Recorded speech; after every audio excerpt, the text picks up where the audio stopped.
Il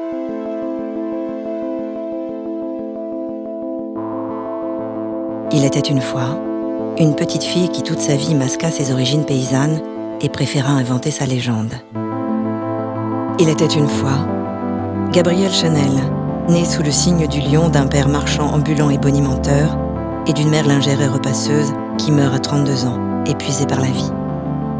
Il était une fois un père qui abandonne ses 5 enfants et dépose en carriole ses 3 filles à l'orphelinat.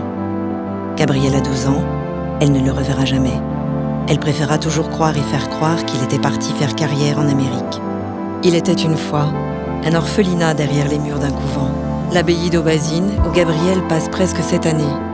C'est dans la pureté romane de cet univers monacal que la jeune Gabrielle va puiser son sens du dépouillement et son goût pour le noir et blanc. Et c'est dans la luxuriance des vêtements religieux et des objets liturgiques qu'elle va éprouver sa fascination pour le baroque, l'or et les pierres de couleur. Il était une fois une ravissante jeune fille qui le jour pousse l'aiguille et le soir la chansonnette dans un cabaret devant des cavaliers en garnison. On la surnomme Coco parce qu'elle chante souvent « Qui qu'a vu Coco dans le Trocadéro ». Elle préféra toujours prétendre que Coco était le surnom que son père lui donnait. Il était une fois une jeune femme aux allures de garçon qui refuse de monter en Amazone les chevaux d'un cavalier de bonne famille, Étienne Balsan. Elle s'habille comme personne, s'inspire du vestiaire masculin et confectionne des chapeaux qu'elle décoiffe de leurs plumes et de leurs oiseaux pour les rendre plus simples, plus légers, plus chics. Ses premières clientes sont les cocottes, mais très vite, les élégantes se précipitent. Il était une fois un grand amour qui s'appelle Boy Capel. Il est anglais, riche et cultivé. Il sera l'homme de sa vie. Il lui fait découvrir les grands textes, l'Orient et l'ésotérisme. Il aide Coco à devenir Chanel, lui permet d'ouvrir ses premières boutiques à Paris, Deauville et Biarritz. Elle veut travailler pour gagner sa liberté.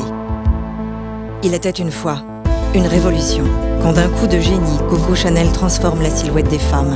Elle raccourcit les robes, dévoile les chevilles, libère la taille, jette les corsets, récupère le jersey, se coupe les cheveux et se fait bronzer. Chanel enterre une époque et fait changer la mode de siècle.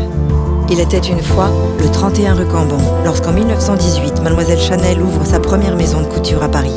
La petite paysanne d'Auvergne, l'orpheline d'Aubazine, est devenue la reine de Paris. Avant de libérer les femmes, elle s'est libérée elle-même.